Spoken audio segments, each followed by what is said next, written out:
Olá pessoal, vamos voltar a trabalhar com as questões da FGV. Eu quero que você pegue agora o seu material de análise de questões, sua apostila e vá para a questão de número 13, tá bom? Vamos lá, questão 13. É dito o seguinte: reforma agrária deixou de ser um anátema e a desapropriação de terras ociosas é comum, mesmo em governos que a esquerda considera de direita ou conservadores. A melhor definição para o vocábulo anátema. No contexto em que se insere, vamos lá. Vamos pensar como um concurseiro na hora da prova que não sabe o significado dessa palavra. Bem, se ele não sabe o significado dessa palavra, ele vai ter que raciocinar por exclusão. E ele tem ao seu favor uma coisa chamada contexto. Então veja só, reforma agrária, tem a expressão reforma agrária foi citada dentro de um contexto com informações anteriores e posteriores a este trecho, não é? Aí, dentro do contexto em que reforma agrária foi apresentado e a significação que esse termo evoca, veja só, deixou de ser um anátema. E a desapropriação de terras ociosas, a reforma agrária, é comum mesmo em governos que a esquerda considera de direita ou conservadores. Certo. Então, o termo anátema, nesse contexto, não é só nesta frase, porque ele representa aquilo que a reforma agrária deixou de ser. Então, todas as informações anteriores e posteriores a esse fragmento devem ser levadas em consideração. Portanto, vejamos, expulsão do seio da igreja, excomunhão, nesse contexto, o que reforma agrária tem a ver com igreja? Então, por exclusão, a letra A está fora. Maldição, execração, opróbio, que é a mesma coisa que maldição e execração. A gente deixa isso aqui em stand-by. Reprovação branda e familiar. Familiar, branda, você poderia até ficar assim, mas familiar, o que familiar tem a ver com o contexto em que a reforma agrária foi citado? Nada. Excitação nas funções orgânicas ou nos sentidos. Funções orgânicas, o que de orgânico foi citado, literalmente falando, dentro dessa análise de reforma agrária no contexto? Nada. Estado de pessoa irritada, encolerizada. Nesse contexto, anátema, se referindo à reforma agrária, também não tem nada a ver. Então, o que poderia ser uma questão extremamente difícil foi uma questão que, por exclusão, a letra B se desenha como resposta. A reforma agrária deixou de ser uma maldição. A reforma agrária deixou de ser uma execração. Está vendo? Então, você chega a essas respostas fazendo análise contextual. É o que a gente chama de sentidos contextuais. Ok? Os sentidos contextuais, ou eles reforçam o sentido literal, ou eles refutam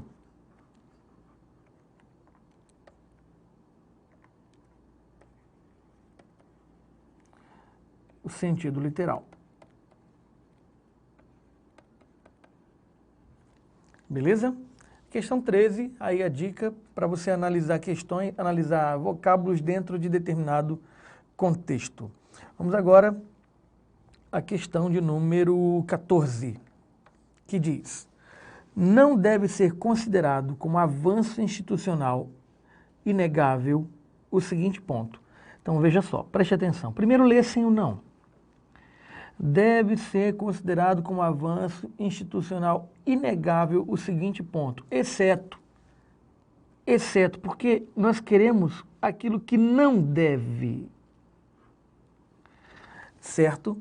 Então veja só, a possibilidade de depor-se um presidente por meio de um impeachment, se isso não for um avanço institucional, não é? Letra B, a não interferência da força policial em caso de mortes no campo. Não interferência. Então, no campo pode se matar à vontade, que a não interferência da força policial em caso de morte no campo não é necessária.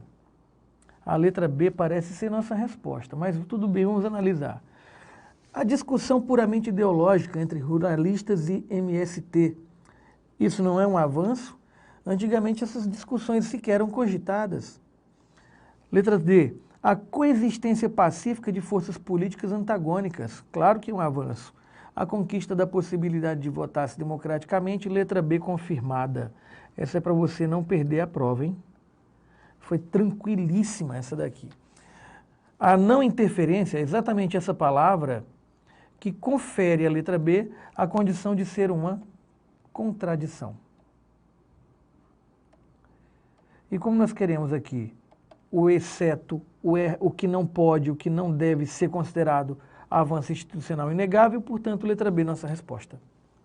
Beleza? 15ª questão. 15ª questão diz assim, todas as frases a seguir mostram uma forma verbal de infinitivo sublinhada. Tá.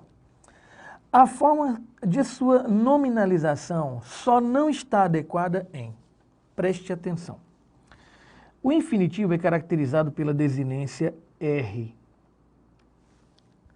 Tanto esse R vai aparecer no infinitivo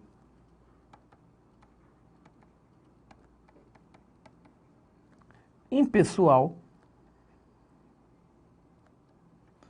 como também vai aparecer na primeira e terceira pessoa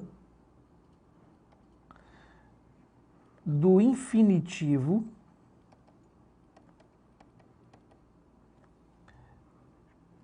pessoal, mas também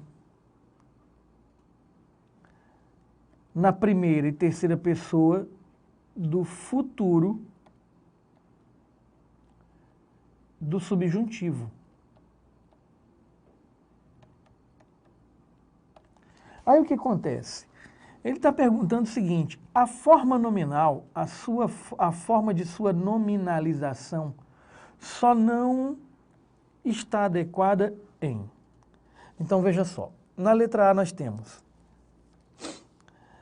que acabaria por depor o presidente constitucional João Belchior Marques Goulart apenas 18 dias depois.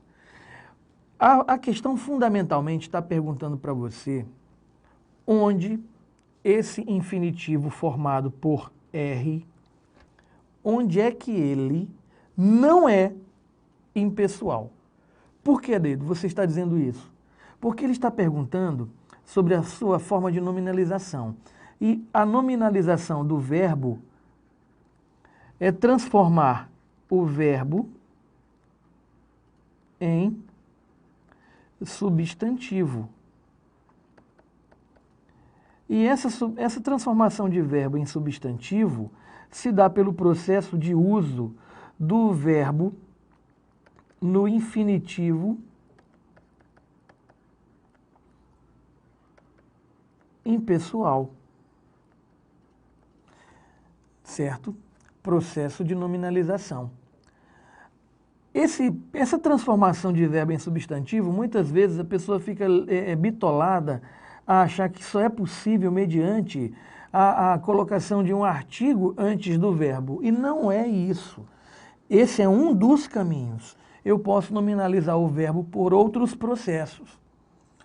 Ok? Por exemplo, fazendo com que um verbo concorde com essa forma nominal, fazendo com que um adjetivo se refira a essa forma nominal, fazendo com que essa forma nominal represente não uma ação presente, passada ou futura, mas uma ação em si própria sendo analisada, comentada. Então, existem várias formas de proceder a essa nominalização. Então, o que acontece aqui? Que acabaria por depor o presidente constitucional João Belchior Marques Goulart. Você pode observar que esse depor, que acabaria por depor, está sendo empregado como um verbo conjugado. Acabaria por depor aparece nesse contexto e você teria que analisar o que foi dito antes desse que. Então vamos ao texto, quero que você pegue o texto, acompanhe aí a leitura do texto, exatamente do fragmento em que aparece isso.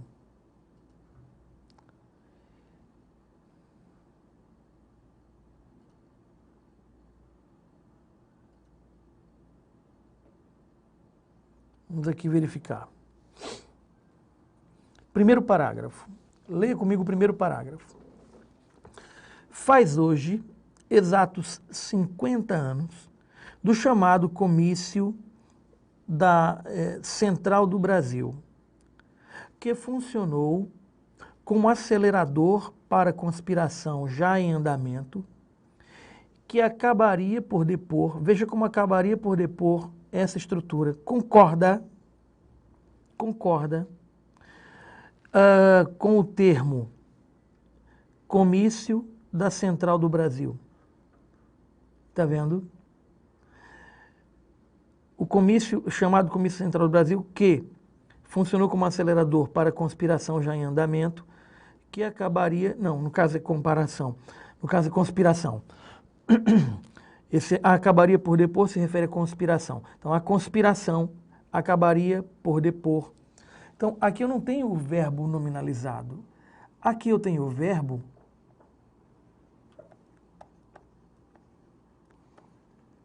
conjugado na forma de locução verbal, que é uma outra estrutura de uso do verbo no infinitivo. Na locução verbal, você tem o verbo auxiliar, nesse caso acabaria, mais o verbo principal,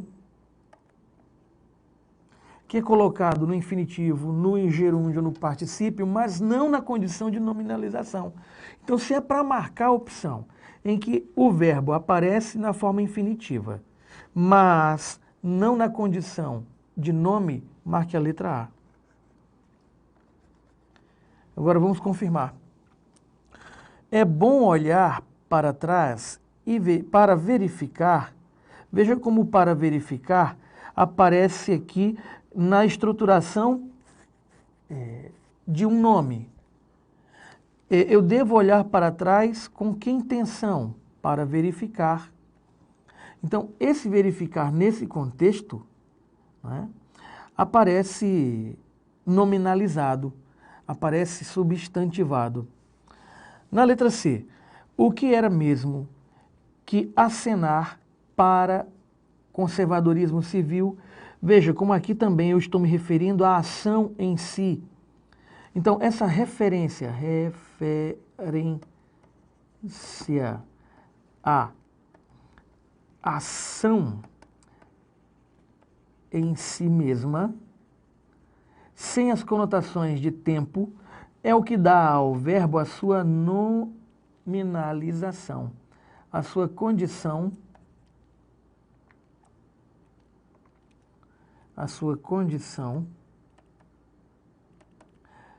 de nome.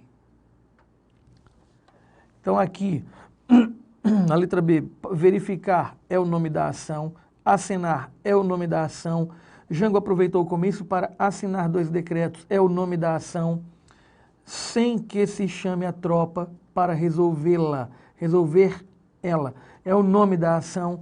Já em depor não é o nome da ação, é o verbo colocado em locução verbal. Então, letra A nossa resposta. Beleza? E lembrando, aqui é uma questão que exige uma capacidade de percepção mais aguçada. Se você ficou com alguma dúvida Não hesite. Envie o e-mail para professor@adeildojunior.com.br, que eu ficarei muito feliz em responder. Beleza? Vamos agora a uma outra questão. A questão agora é de número 16. A questão de número 16 é assim. Votei pela primeira vez para presidente em 1989, quando já tinha 46 anos. Meus filhos também votaram pela primeira vez naquela ocasião, o que significa que uma geração inteira teve capada parte essencial de sua cidadania durante tempo demais. Infere-se desse segmento do texto que, muito bem, inferências. Já falei e vou relembrar que inferências são conclusões, são deduções. Então você não vai ficar atento apenas a essa palavra. Por quê? Porque o que é importante é essa preposição aqui agora. Ó. Se tivesse sendo dito assim, ó, infere-se, aliás, perdão, marquei a preposição errada. É essa daqui.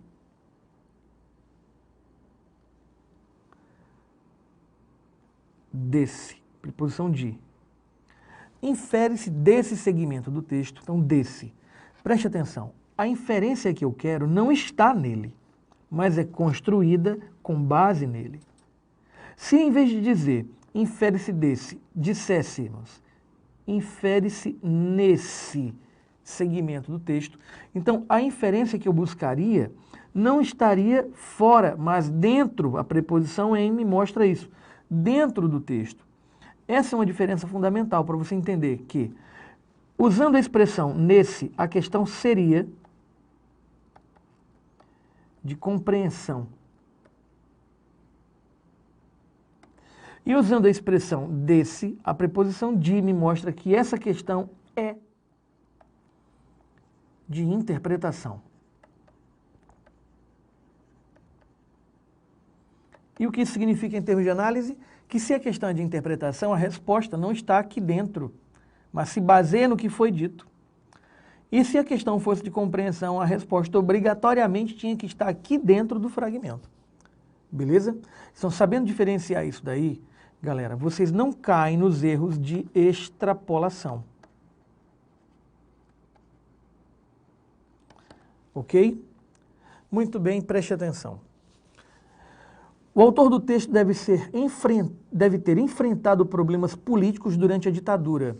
Ele pode até ter enfrentado, mas não há fragmento nenhum no texto que me permita apoiar essa informação. Então, a letra A é uma extrapolação. Letra B. A ditadura foi um momento político de frequentes atos subversivos. Preste atenção, isso é verdade. Em contrapartida, não é válido. Por que não é válido, Adeildo? Porque o fragmento que nós temos aqui não é capaz de nos mostrar, de nos dar suporte para a ideia de frequentes atos subversivos. Sobretudo aqui com a expressão frequentes. Porque quando ele diz, teve capada parte essencial de sua cidadania durante um tempo, eu posso dizer, houve aí um ato subversivo por parte de quem? Por parte da própria ditadura, do próprio governo ditador, certo?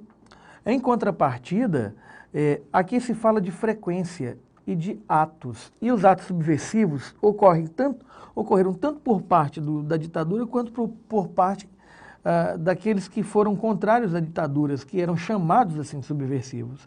Então a letra B também constitui uma extrapolação. Na letra C nós temos a geração capada aludida no texto é a dos jovens filhos do autor.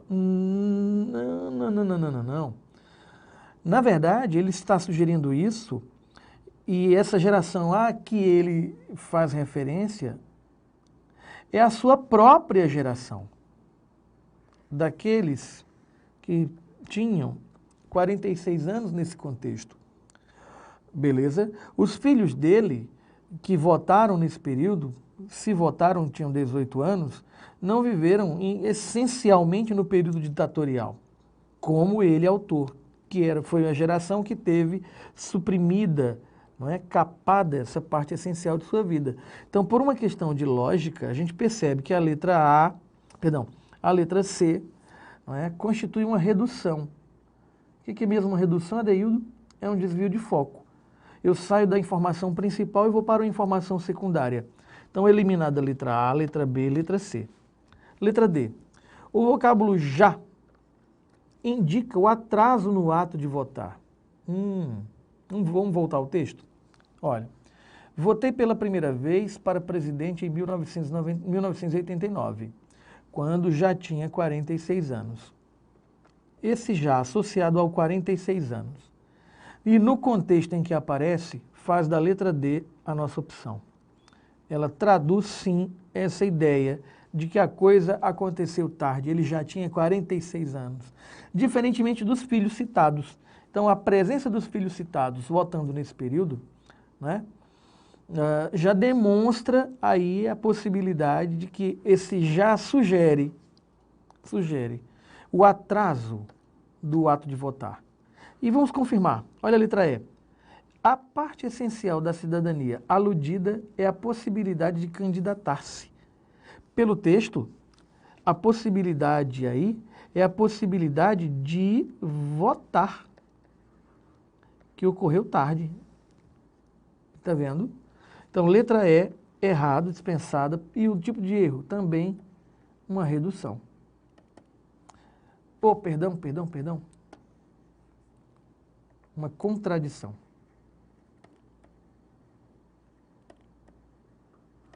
Não era de candidatar-se, mas do oposto nesse contexto, ao de votar. Beleza? Questão 16, portanto, muito bem marcada. Vamos verificar a próxima questão. Questão 17. A questão 17 diz o seguinte: é bom olhar para trás para verificar que, pelo menos no terreno institucional, o país progrediu bastante desde que chegou ao fim o ciclo militar, há 29 anos. É um dado positivo em uma nação com tão formidável coleção de problemas e atraso em tantas áreas como o Brasil. Muito bem, preste atenção. No seu material, na sua apostila, você tem a informação com os elementos destacados, certo? Aqui no slide, eles não apareceram. Então, vamos marcar. Veja, assinale a opção em que a estratégia de valorização está identificada corretamente, levando em consideração o quê? Todos os termos sublinhados. Então, eu quero que você verifique que no seu material está sublinhado o termo bom, está sublinhado o termo bastante, está sublinhado o termo positivo, em dado positivo, está sublinhado o termo formidável e está sublinhado o termo atraso. Aí estão os termos sublinhados, conforme a sua apostila mostra. Então, veja só, todos os termos sublinhados mostram apreciações de valor. Assinale a opção em que a estratégia de valorização está identificada corretamente. Portanto, veja só. Bom matiza positivamente uma ação. Bastante indica a grande dimensão de uma qualidade. Positivo mostra qualidade surpreendente. Formidável refere-se a quantidades pequenas, mas significativas. E atraso alude a quantidades e qualidades negativas. Preste atenção. Ele quer o que está corretamente identificado. A palavra bom matiza positivamente uma ação. Significa o que isso aí, Adeildo? Esse matiza. Significa que esse bom estaria influenciando o significado de uma ação. E essa influência seria uma influência positiva. Muito bem, olha a ação qual é? Olhar. Que aparece aqui, não é, na forma nominalizada. Então, esse bom se refere a olhar. E a palavra bom, nesse contexto, traduz uma coisa ruim ou boa? Negativa ou positiva? Positiva. Portanto, a letra A de cara é a nossa resposta. Agora, para confirmar, observe. Bastante indica a grande dimensão de uma qualidade. Quando bastante está se referindo a progrediu. E progrediu não é uma qualidade, é uma ação. Então, errado, uma ação. Positivo mostra qualidade surpreendente. É um dado positivo em uma nação tão formidável, com tão formidável coleção de problemas e atraso em tantas áreas. Positivo, nesse contexto, não trabalha com a noção de surpreendente. Trabalha com a noção de reconhecimento do dado, não como uma coisa surpreendente. Então, o surpreendente aqui traduz uma extrapolação. Vai muito além do que esse fragmento é capaz de permitir a gente concluir. Formidável. Formidável. Formidável, sim, traduziria algo surpreendente, mas positivo. Então, veja só, formidável refere-se a quantidades pequenas, mas significativas. Preste atenção, preste atenção. Com tão formidável coleção de problemas e atraso em tantas áreas, meu amigo, coleção e tantas áreas, essas expressões são capazes de nos revelar que formidável não traduz quantidades pequenas. Traduz grandes quantidades e sem esse mais, e significativas. Beleza? Então aqui na letra D a gente tem uma contradição, é o oposto disso. Letra D eliminada. Certo? Na letra E, atraso alude a quantidades e qualidades negativas. Veja, preste atenção. Uma coleção de problemas e atraso em tantas áreas como o Brasil.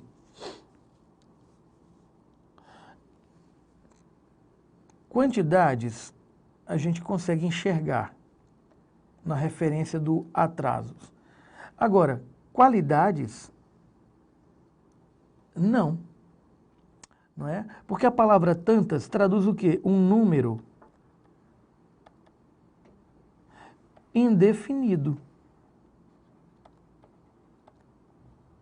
Um número indefinido. E esse número indefinido associado a áreas, que seria, no caso, um pronome indefinido, não é? Ele quantifica, ele não qualifica.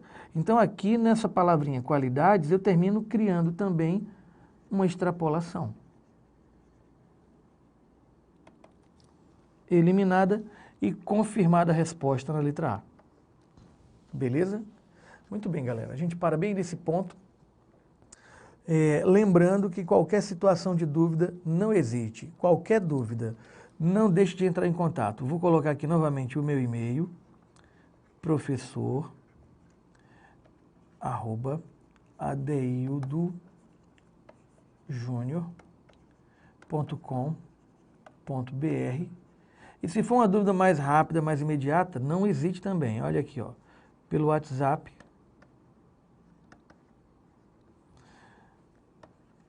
989-8197-8782. Você me encontra. Beleza?